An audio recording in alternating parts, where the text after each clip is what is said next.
Okay, well, a quick introduction. Mr. Walter Busch, former college professor, has many publications, and rest assured he knows his Civil War history. So welcome, Mr. Busch.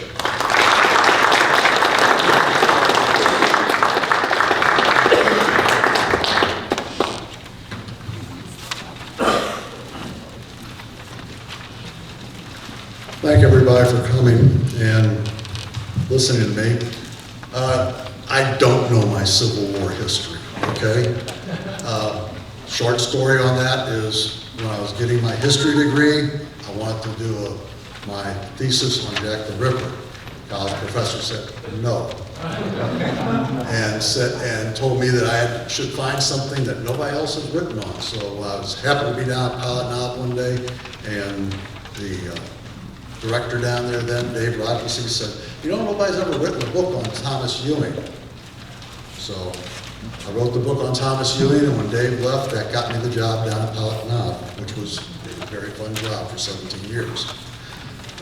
Also, one more quick plug. The State Museum, which is also run by Department of Natural Resources, will take donations for helping restore their flags. Yes, we will. Thank you all. Okay, I'm going to read this briefly just to kind of get you to where I'm talking about today, and then hopefully I don't have to read anything else the rest of the day. When I talk about the Battle of Pilot Knob, Cut out the background noise. There we go. when I talk about, hello? Can everybody hear me now? I did exactly what I did. When I talk about the Battle of Pilot Knob, and as you read older accounts of the Battle of Pilot Knob, you'll run into some fallacies, some fables, some stories, and having done some research on different newspapers from the times and old veterans' memories, I found that you can't rely a lot on almost any veteran's memory unless you got 2 or 3 people saying the same thing. So a couple of things we're going to discuss today is the battle. These are some of the fallacies or some of the things we're going to talk about. Battle of Pilot Knob only lasted 20 minutes, during which 1,000 Confederates were killed. Ewing's defense of Fort Davidson saved St. Louis from attack and captured by Price's large veteran army.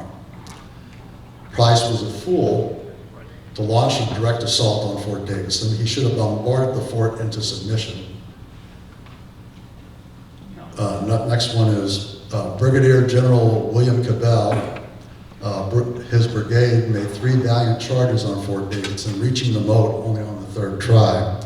And then the last one, Price failed to pursue Ewing after the evacuation. One more thing we're going to discuss today is that Price, a lot of people that, Sons of Confederate Veterans, when I gave this talk one time, I said, we're going to talk about the successes of Price, or the Price's Right. He said, well, if we must, we must. A lot of them consider Price's Right a failure. So we're going to discuss a little bit today whether or not Price's Right is a failure. And where do I point this thing? Oh, next one. There we go. So, did Pilot Knob save the American nation? Sounds like a big stretch. But I'm going to present one fact today that may give you pause to think that Pilot Knob may have indeed saved the American nation.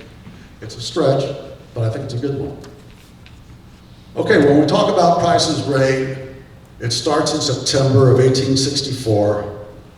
Price didn't want to send his troops out east because that's where Jefferson Davis wanted to have them, and Price said, hey, wait a minute, we're gonna invade. Kirby Smith and Price said, we're going to invade Missouri, we're going to cause a whole bunch of ruckus over here. So Jefferson Davis said, okay. So then they were committed to having a raid into Missouri. These are the generals that did the fighting for Price. You had Price, who a lot of people were fond of at the time, and probably overall would have made a good cavalry captain or colonel. General, maybe not so much. You have Marmaduke, who went to West Point, and well, I won't talk anymore about him, but he became governor later. You have James Fagan, who was from Arkansas and became a state rep after the war. And then you have General Joe Shelby, who a lot of people consider the only undefeated rebel that sank his flag in the river down there and crossed over New Mexico and all that kind of stuff. And there's even questions whether that story is true. And then you have, on the Union side, you have Brigadier General Thomas Ewing and Colonel, later Governor Thomas Fletcher. Okay, I covered some of the myths about Price's rate already. One of the first myths we're going to talk about is he came in with a veteran army and that there were 12,000 men in that army. And if you read a lot of accounts, they were all barefoot and they didn't have horses and blah, blah, blah. That's maybe a little bit true. They didn't have proper uniforms. They may not have all had guns. Some of them had 10-gauge shotguns that they used on the farm, and some had squirrel rifles or whatever. But when they came into Missouri, they probably did start out with 12 to 15,000 people. But they gathered up fairly fast, and really, I feel, having done the research, and if you go online at Battle Pilot Now State Historic Sites website, you can see a list of Confederates. There's over 20,000 names on that list. So those people came from somewhere. I'm assuming that 15,000 came from Arkansas and another 5,000 were picked up here in Missouri as Price came through the rest of the state. So yes, there was probably about 12,000 people as he entered the state, but it did quickly grow. All 12,000 troops were not at Pilot Knob, however, because General Joe Shelby never showed up at Pilot Knob until after the battle, and there were 5,000. So take his 5,000 away, you got about 7,000 troops against 1,000 Union soldiers.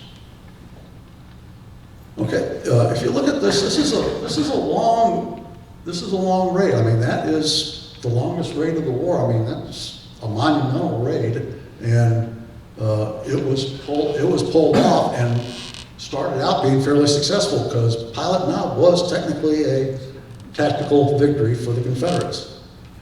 But we'll see that their victory was short-lived and wasn't as good as it sounded. I do want to go back I do want to make one other comment, thinking back on Shelby while I'm thinking about it. Shelby was against attacking Pilot Knob fort. And I personally think the reason for that is the year before, he and Marmaduke were attacking all the forts down around Springfield. While on an attack at a similar fort, he got wounded. So I got a feeling he had the idea that it would be a great waste of time to try and take Fort Davidson. Okay, General Ewing should have evacuated, at least that's what some people say. That's not true. He had reasons for staying around Pilot Knob. First, his job was to tell how many soldiers were coming into Missouri, how many people Price had. And he couldn't tell that without an accurate, without possibly engaging them at least to a little bit of an extent. Maybe not to the full extent that Pilot Knob was, but he needed to know. By the time that he did know he faced Pilot Knob, his command was basically cut off from St. Louis. Yes, there were Union troops organizing in St. Louis, General A.J. Smith, but they were still organizing in St. Louis. They weren't anywhere near his lines. Shelby had them blocked, Price had them blocked. And then, so thinking he was trapped, since this is after the Fort Pillow massacre, and he had roughly about 100 black contrabands in the area, because at the time they had that many contrabands working on Fort Davidson, keeping it in supply, working the stables, working the quartermaster stores, and they were also the only ones that stayed around there for any length of time. So these civilian African Americans were taught how to use the big guns of the fort. Ewing felt that his best chance at surviving was going to battle after he was cut off. He had to do something. Okay. September 26th, the battle starts being engaged in the town of Ironton, which is way down here. And you got some fighting at the courthouse. And by the end of the day, you have Confederate line and Union line basically right here lined up, kind of watching each other, not doing too much of anything. Next morning, they start fighting, and slowly but surely, the Union soldiers are pushed back, first along the sides of the mountains, and you have them up here, so you have them being pushed off these sides, and as they're being pushed off these sides, some of them are being captured. Ewing was accused of wasting his troops for the fact that he put some of his best troops on the mountain sides fighting. And Dave Rogersy's argument, I'll give him credit for it because he's the one that basically told me this, but his argument was that he didn't waste his troops. Using the cracked troops on the sides of the mountains slowed Price down enough that he was trying to delay battle to get only 1 or 2 attacks in so that he could defend the fort. And if he could do that before nightfall, he thought he could possibly get away with surviving. So putting his cracked troops on the mountain may not have been, some people may not consider smart. Dave does consider it smart. I think it was well organized because it did indeed end up being that they survived the initial attack, and the attack didn't occur until in the afternoon. Okay, one of the other things that let's skip ahead here on just to this part here, and I'll go back. Price did deploy artillery on Shepherd Mountain and did try to shoot at the fort. However, most of his guns were the smaller size guns, 6-pound cannons, and when he got them up there against 32-pound siege guns inside the fort, they didn't stand a chance. 2 shots, and they were one cannon was taken out, so it kind of let them gunshot. Also, the cannon fire from the mountain never really did have the effect. The best cannon fire, and now we'll go back, was coming from, there's a creek right here. And if you go down to the battlefield, that creek still exists to this day. There's a lot of rock fill around it, so you're not getting the true slope of the land back then, because there was about a 15-degree slope to the land. But you had one cannon that was in the river. They pack it up, roll it up the side of the river, fire into the fort, or fire near the fort, and then as the cannon fired, it rolled back down the side of the bank, and they load it back up again. That was the best cannon that the Confederates had, and the Union soldiers never could get an exact read on it to fire on. So that was their best one. So that really, as far as Price using cannon fire, it may not have worked. Or even if he could have gotten guns in a lot better place, other than that one cannon. Did I just turn? Okay, good. Here's why I think Price didn't rely on cannon fire and didn't rely on starving them out and didn't rely on some of this other stuff. Is you have Colonel Launchlin McLean. Does anybody know this guy? No. He's you hardly read of him at all, but while I was doing my thesis, he was the sheriff of Leavenworth County in Kansas. And during his time as sheriff, he collected the votes that were being held on whether or not Kansas should be a slave state or a Union state, and he hid the Union votes. Didn't destroy them, he hid them. Ewing found out where he hid them. Went down with this guy was with the county clerk. Went down with the sheriff of the county, seized the records that were hidden under a pile of wood, came back and got a warrant of arrest issued for Launchlin McLean. When Price comes into Missouri, Marshall McLean is his adjutant. And for some reason, he's the one that's assigned to ride up to the fort to say, hey, we'd like you guys to surrender today. We don't want to really fight. We'll treat you nice. And he finds out who the general is in the fort.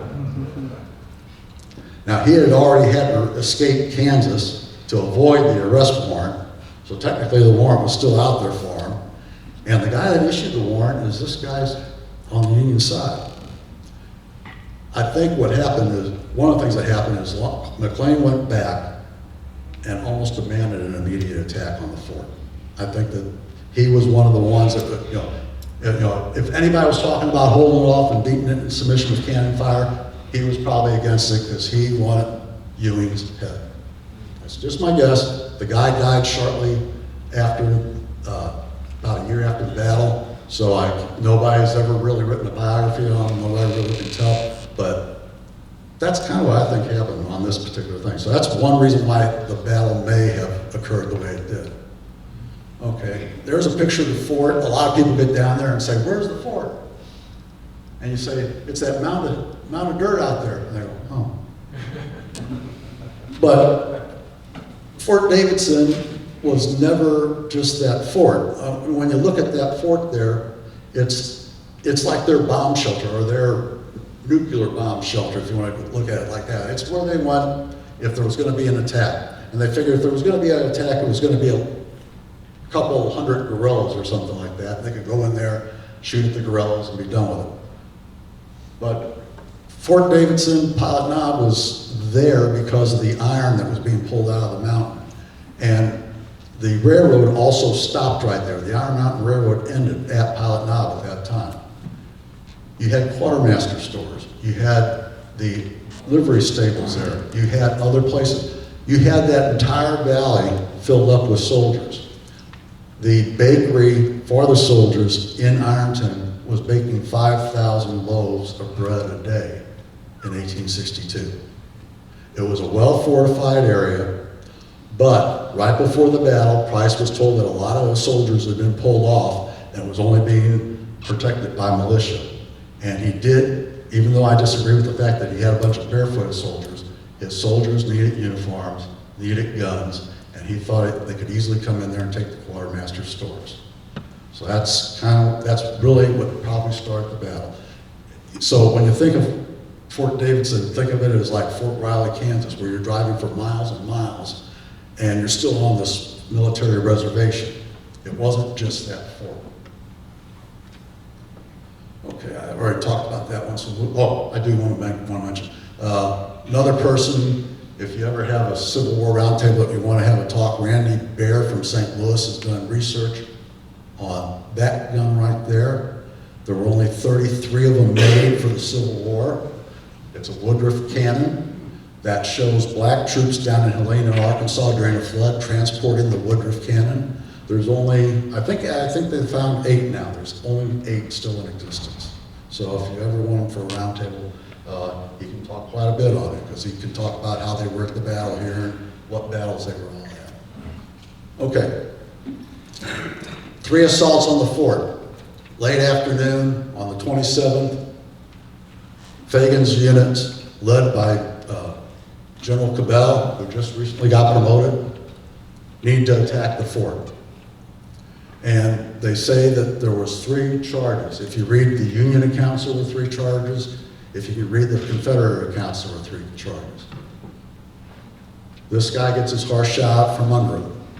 Probably one of the braver soldiers that day, because according to other statements, his boss was sitting in a tent drunk. That's at least Marmaduke's take on it, and Colonel Wright's take on it. Because Fagan was drunk that day, he had to go find him. So this guy leads the assault, and horses shot out from under him. There probably were waves of an assault, but it was probably more one assault that got hit back, had to stop, had to back up, to not a long distance, but just enough to regroup and then start attacking again. And that's probably what happened. The Union was able to withstand the assaults. They made it to the fort, And at the fort, it was one of the first times that grenades had been used successfully in battle, and they used them successfully against the Confederates down in the moat, dropping them down on top of them. The way there was a little percussion cap on the front of it, and if you didn't hit it direct that dead on, it may not explode. Dropping it right down, they were able to hit dead on, they exploded. Okay, we're going to go back just to give you an idea. This is all the battle on the 26th. Again, we talked about it around Ironton. Fort Curtis down here was an old fort. It did have people in it at the start, near the start of the battle. It was quickly abandoned because there was a mountain right about here that could easily put a cannon on it, and 1 or 2 shots would take it straight out. Also, just in case you ever want to know, my house was right out there when I was living down there. Okay, that's on the 26th. There was fighting around the courthouse. 27th, they moved in. They were on the sides of the hills. Campbell is 14th Iowa. Wilson is 3rd Missouri State Militia. And Ewing's back at the fort organizing evacuations of the goods and supplies and any civilians that didn't want to climb up on the mountains and watch the battle later. Okay, kind of already talked about that. Well, I did fail to mention Slayback. One of the attacks on the fort was that Colonel Slayback, anybody know what Slayback was up? Why Slayback is also an interesting character? Did he do anything in St. Louis after the war? Yes, sir. Priest of the Palace event. He what? Priest of Palace event. The Priest of Palace? Plus he also had the duel. He started the Veil Prophet Parade. He and his brothers helped start the Veil Prophet Parade, and he ended up being killed by the editor of the St. Louis Post-Dispatch. Okay, and there's a book of his poetry down at Wilson's Creek if you want to go down there and read poetry. Anyhow, he comes around. Slayback came around the mountain and attacked the fort one time, and was basically that was it for him. The rifle pit and the fire from the rifle pit was able to hold him off. So that was really all the attacks there were. There wasn't a lot, but at the end of the day, according to estimates, they say that about 1,000 Confederates were dead.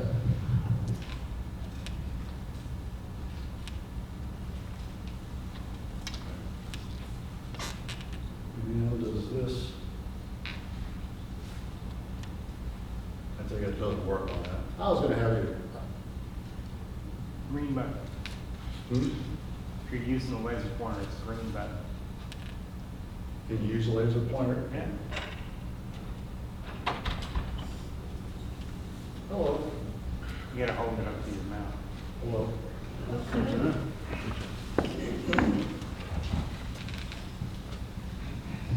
Looks like it got turned Ah. off. Hello. There. Yay. I was going to hit a little button. I do that when it's on my little computer. You get to see the fort blowing up there. Okay, after the battle, what's Ewing to do? The next day, Price had called for Shelby to come down and reinforcements to attack the fort. Ewing knows he's trapped. He doesn't want to sacrifice the blacks that fought for him. He doesn't want to sacrifice his own men. He also knows his own neck is on the line because a lot of people didn't like him. Now, they say that they didn't like him because of Order Number 11. Maybe, maybe not, but they didn't like him, especially since he supported had black troops in there. So he held council of war, and the choices were fight it out or try to escape. And they tried the escape. Now, one of the myths is that they snuck past fires and all that kind of stuff, and they were real quiet, and they made it right past where, between me and this guy, he's Confederate, I'm Union, I'm marching past him real quiet, he doesn't even notice that I'm going. That's not what happened. Nowadays, you call them shock troops or whatever, but Ewing utilized the 14th Iowa. They went into Pilot Knob, and if there were Confederate soldiers pillaging the stores in Pilot Knob, they were taken care of.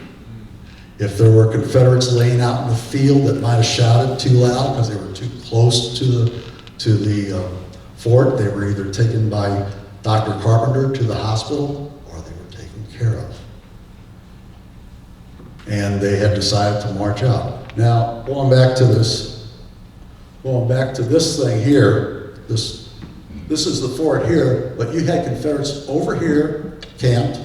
Now, this thing about marching right past them within a couple feet of them, what Confederate in his right mind is going to camp within rifle distance, or maybe even rifle distance, or even cannon distance of a fort that they failed to take that day, where some Union guy could just decide, hey, there's a campfire over there, boom. They weren't going to do that. The Confederates were camped over on this side of the mountain. You see, we got a lot of artifacts that have been discovered over in that area by farmers. You got them up and down the road going to Potosi, but mostly those are guard troops. And you got, I forget who it was. I think Slayback was reorganizing his troops along the road going up here. So you had, once Ewing got the shock troops in, took care of the basic route, it was easy for them to walk out of the fort because it was dark enough and it was at like 2 o'clock in the morning, 3 o'clock in the morning, and a lot of the Confederates thought it was Shelby or Slayback either reorganizing their troops or more troops arriving, and they thought they were Confederate. So they just walked out past them. And again, I wish I could blow up the fort for you, but I can't. Okay, one last story about Pilot Knob. At 3 o'clock in the morning, the fort does blow up. You have you have 2 or 3 soldiers, I forget the guy's name right offhand, I'm sorry, that definitely did set off the charge. They were going to blow up the fort's powder magazine. There's about 10,000 pounds of black powder in there, besides some cannonballs and other stuff like that. When they light it, one of the stories is, or it blows up, and the story that you read is that there was an African-American soldier sleeping on top of or African-American civilian sleeping on top of the powder magazine when it blew and nobody knew about it, and he went 100 feet in the air and hit the ground running afterwards. That didn't happen. But you did have soldiers that were buried underneath the dirt that came off that because they did not get everybody out that they thought they got. They had some that were too exhausted to get up, so they stayed there and they had to dig themselves out of some dirt after the powder magazine blew. If you go down to Cuba, Missouri, they have several nice murals down there. Just an interesting thing. Okay, so next thing that we're going to cover is Price failed to pursue Ewing. Again, that's not true. Shelby and Marmaduke do count. Both of them did pursue Ewing. We'll talk a little bit more about what they did in a minute. Okay, now, I just put this online this morning too, in case anybody wants to download it. battleofpotnob.org has all type of articles from that time, has all type of pictures from that time, all type of research. This is a PowerPoint. Not this PowerPoint is on there, but this part of the PowerPoint is on there with how to follow how to follow Ewing's retreat. If you ever want to kill a day, follow this route, because it will take you a day to trace it all out. You just the way that it goes, through some of the hills, through some of the back roads, even by car, pack a picnic lunch. They marched out of the fort, went past Elephant Rock State Park, and marched on up to where they hit Caledonia. And I think that's the next page. When they hit Caledonia, about a mile north of Caledonia's there about a mile north, some of Ewing's advanced troops contact Shelby's troops, have a short little battle there. Ewing comes back and says, I think I'll turn left instead of going straight. And that's what happened. He turned left, went through the town of Palmer over here, and started going toward Leesburg and Rolla, where his goal was going to be at that time. This is some rough country, folks. The retreat said 66 miles in 39 hours. it's one heck of a hike. The easiest part of the worst part of the field is right in here. A lot of it's national forest, this thing. You have, going up toward here, an area called 8 Mile Ridge. The Union troops got on top of 8 Mile Ridge because it was the easiest place to walk and they couldn't be easily flanked. So they're pulling this cannon along this ridge line. They got around 1,000 troops and civilians following them. One woman and I know one woman for sure because her husband was one of the soldiers, was along with the troop, and I think she had a baby with her too. But they were marching along this line, and along the 8 Mile Ridge, the Confederates engaged them twice.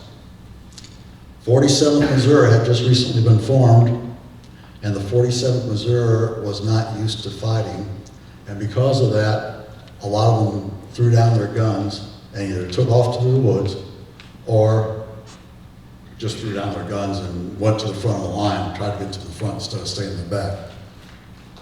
One of the complaints that I've seen, and I kind of did translations on this, were the German civilians after the battle wrote a letter of complaint saying, all this stuff you're reading about Pilot now doesn't say anything about us German people. This is what we had to do. We had to pick up these guns and we had to shoot these cannons because these other guys deserted or just went someplace else. Anyhow, that's the German side. And it is kind of interesting that when you talk about Pilot now, the 100 Germans, at least 100 Germans that were there with them, aren't discussed at all.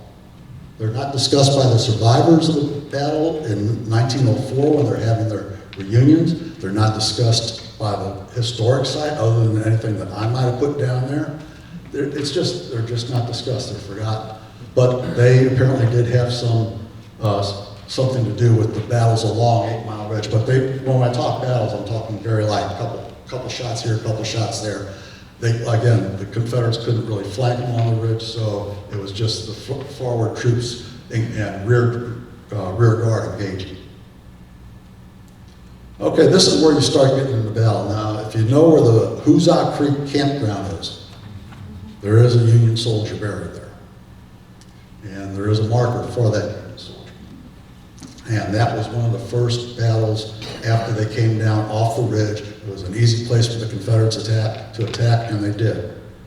The Union held off Shelby's troops mainly.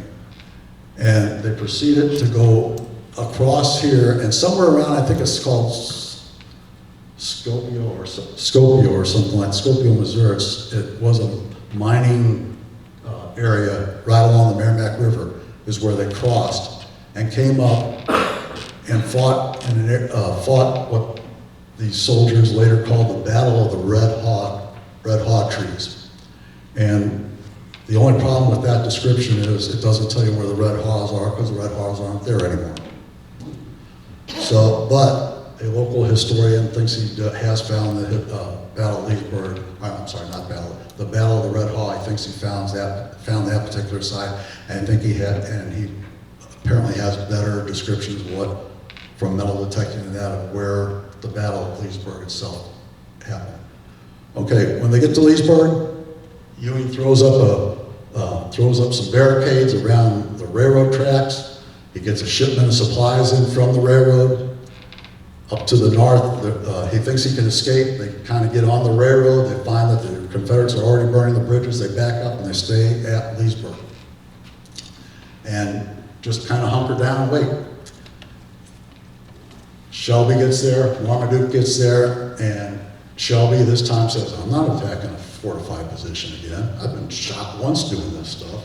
And so they just fired pot shots at each other for a little while until they got orders to move off, and the 17th Illinois Cav came to the rescue of Ewing's troops. So that's the battle in a nutshell. I'll try and hopefully have times for questions like this. So it's Ewing's defense saved St. Louis, maybe, doubt it. Price had already gone as far towards St. Louis as he probably possibly could, They got to the outskirts of Kirkwood, Missouri, but by that time, General A.J. Smith had 10,000 troops in the area.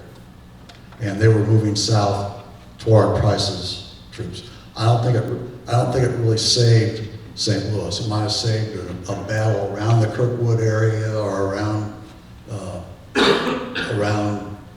Sullivan or someplace like that, but it did not save St. Louis. I think St. Louis would have been safe. It was too heavily of a fortified position.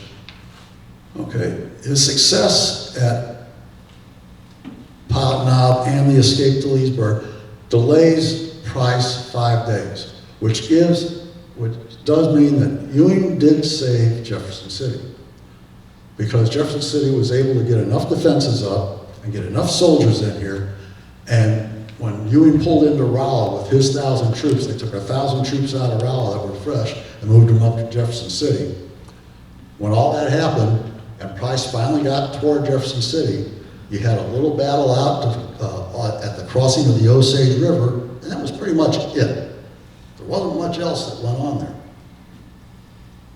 Oops, sorry. Okay, so now I'd like to talk real quick about the accomplishments of Price's raid. Albert Castillo, a noted historian, says that it was only a temporary disruption to the Union. And while Sherman held Atlanta, Forrest raided his supply lines.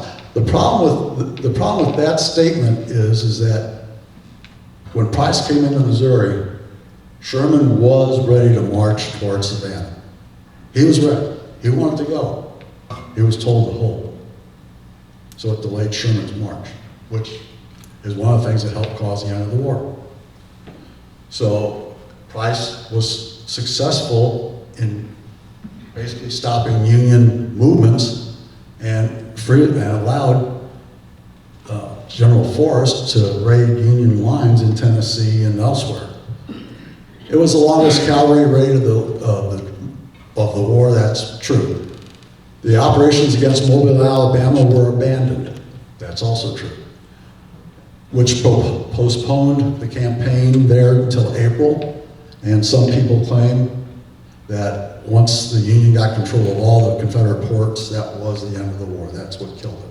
So if it delayed what was supposed to be taking place in the fall of '64 to April of '65, you got a period of 4, 5, 6 months there that the war continued. More people died because of Price's raid.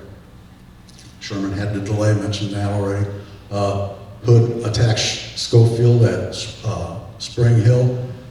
Schofield says he didn't want to fight there, but he felt he had to. So he had to do that until they got more troops to defend Nashville. Once they got the troops in, which again were General A.J. Smith's troops fresh out of St. Louis, they were able to come in and stop the Confederate advance at the Battle of Franklin. Price's raid did conscript a large number of the Confederacy. I mentioned that earlier on. At least 5,000 men, probably more. The raid ticked off General Grant enough that he got rid of it. He didn't like Rosecrans already, and this was enough to get rid of Rosecrans, but it's kind of a side issue. The failures of Price's raid is that there were 3 major battles lost, and we're going to be doing a memorial service today for a couple of them. The Order of American Knights sent out a letter to the people of St. Louis, and they were supposed to send it out as Price entered Missouri. Well, the guy that was the head of Missouri's Order of American Knights was on vacation. He wasn't in Missouri. And because of that, the order did not go out until after Pilot Knob and after all the soldiers died there. We'll talk a little bit about how many died there in a minute. But it didn't happen until then. Well, yeah, I want to join an army that just lost a major, that just had, out of 10,000 people, or actually it's probably more like 7,000 people, had 1,000 casualties. I really want to join that army. I feel like I should be. That's my idea of an army. So I think that kind of killed any recruiting that the Oaks would want to do. I feel that they did influence the elections and could have influenced them even more, because if Price had held any place in Missouri that was big enough. If he controlled St. Louis, it could have cost Lincoln the election. That's just a guess. He could have still won. But it's one of those things where it would be, oh yeah, Sherman won down here, but they're not winning out here. You know, St. Louis, fourth largest city or whatever it is in the United States at that time, and the Confederates are holding that. We don't, you know, bad mojo. We don't want to elect a president that allows that kind of stuff to happen. The Confederates and other theaters, except for us, do not take advantage of Price's Right. That's a lack of command that Jefferson Davis should have been taking charge of and didn't. And the other big problem is one of the battles we're going to honor today is soldiers that died there, Union soldiers, is the Battle of Glasgow, Missouri. In Glasgow, they crossed Marmaduke. No, Shelby, I forget. I think it was maybe both. Crossed the river toward Glasgow, found some Union steamships there, and was able to get a whole bunch of uniforms and guns and everything else. And so the black flag started rising. You got all these Confederates in outfits and nice blue uniforms, and the Union forces get told of the Wilson Massacre in October, mid-October, where you had 6 Union soldiers just taken out and executed by the 15th Missouri Cavalry. And it happened near Gerald, Missouri. That happens. Mine Creek is on the horizon. When the Union forces start routing the Confederates at Mine Creek, they find all these Confederates in all these nice uniforms that are blue. There was a whole bunch of executions on that battlefield that day.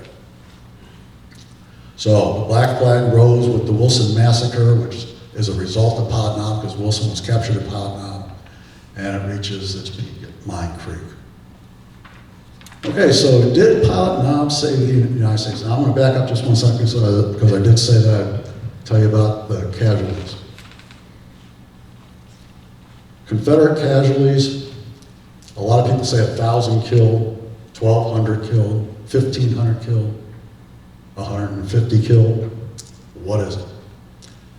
There was about 100 killed, wounded, and missing on the Union side. We can pretty much say that for fact.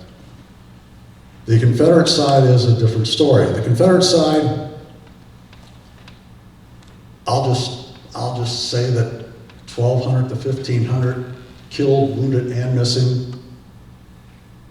What are you holding up? 5 minutes. 5 minutes, okay. Killed, wounded, and missing did occur, and but out of that, take that down to 4, so probably 300-400 actually killed Confederates at the Battle of Pod Knob. You had a lot of them heading south with Colonel Rains, and that for every soldier that was wounded that had to be taken south back to Arkansas, you had to have a soldier that went with them. So that eliminated a lot of soldiers out of Price's Right. Okay, now going back to this, did Pod Knob save the United States? I'm going to say yes. It's because Ewing didn't die. And I don't necessarily believe in the great man theory of history, but I believe in the great man causing an event in history. Muhammad, you can give a kind of a reason for, just for the fact that Muhammad was the founder of the faith. The only problem is that he was not the one that did the change in history. It was his direct, immediate followers that took Islam to the extent that it went. If it would have just been Muhammad out there in the desert, probably would have, one generation, that would have been it. Alfred the Great, this is one of my favorites because I think he did influence history by holding that little piece of swampland in England. Otherwise, we'd be talking Norwegian today. Here's another one I like. The only problem with him is he helped form modern German language. Yes, he wrote the Bible in German, gave it to the common people. Yes, he wrote instructions for the faith and that, but a lot of his influence, even though we find it here in Missouri and that, it did not change the world. It was something that other people were kind of doing at that time already. This is one guy that I think that if you try to find an argument that there is not a great man in history, this guy really is hard to beat. Not the guy over there, this guy here. Churchill basically said, we're going to fight them on the beaches, and basically we will never surrender. And it was that attitude that basically stopped the Nazis from going into England. So I think if there is that largely affected history, because it was a world war going on. So I think if you're going to choose a man that did change history, or save history, Churchill did. Now, Ewing, no, I don't just want to sell my books, but I will sell my books. This is why I think he saved the American nation. And that's because Ewing saved the American nation, and the word is impeachment. Right after the war, the radical Republicans did not like General Johnson, or President Johnson. Ended up trying to impeach him. Who cast the deciding vote? Nobody's read Profiles in Courage? The senator from Kansas. Senator from Kansas, Edmund Ross, who used to be a captain under General Ewing, and was a friend of General Ewing, and took dinner quite a bit with apparently General Ewing. And General Ewing was accused by several Kansans of changing Ross's vote for and saving the president. And so I feel that without Ewing changing Ross's vote or convincing Ross to change his vote, we would have had impeachment after impeachment after impeachment until we got to Bill Clinton. So I think it saved the American political system, because right now we're getting to a point where we're impeaching every president, or wanting to impeach every president. Republicans are wanting to impeach Democrats, and Democrats are wanting to impeach Republicans, and we're just going to be, if it keeps on like that, something's got to give. Okay, this is the end of my talk. These are the 4 ribbons that you can have, or 5 ribbons you can have. I'm sorry, I can get 2 today. And if you go to all these events, I think we're figuring out what kind of special prize you can get for attending all the events. You would have had to attend at Pilot Knob 2 weeks ago to get it right now. So we hope you stay for those. It's a roll call honor. It's a ceremony honoring the Union dead. And I forget how many are going to be named, but the people that did die here near Jefferson City, and plus Glasgow and Lexington. Okay,